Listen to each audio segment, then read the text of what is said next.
נעשה? מי חשב אי פעם שנתחיל? ומי דמיין שאחרי כמה שנים טובות שאני מנסה לטשטש עקבות את תמיד מוצאת לך איזה פאקינג שביל? היית כמו שמש בעולם שכולו סתיו, ואז אני הייתי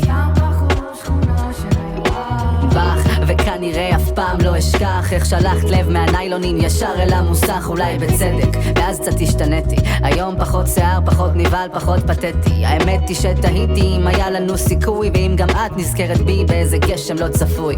את משהו אחר ולא קשה לראות איך מילאת לי את החסר, ואז את המחברות געגוע שתקוע בלי תאריך תפוגה. כמה זה נורמלי, ככה זה משוגע. יו, הגשם שוב הגיע מוקדם, ויש פקקים בעיר בדרך לים. תמיד אמר שזה עולם משוגע, תמיד אמר שזה עולם משוגע. גשם שוב הגיע מוקדם, ויש פקקים בעיר בדרך לים. תמיד אמר שזה עולם משוגע, תמיד אמר שזה עולם משוגע. תגידי מי חשב שנגמור את זה ככה, שבוע בדיוק לפני שאת טסה, איזה כפה.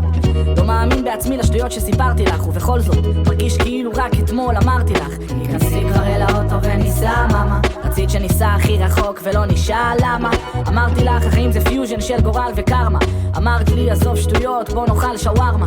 עם הזמן ראיתי איך אני מתרחק ואת משתנה. הייתי משוכנע שנתחתן ונביא ילדים, בקושי החזקנו שנה. אמרת שהעולם הזה דפוק כמעט כמוני, אני עובר משבר ואת עוברת דירה פורקת קרדונים.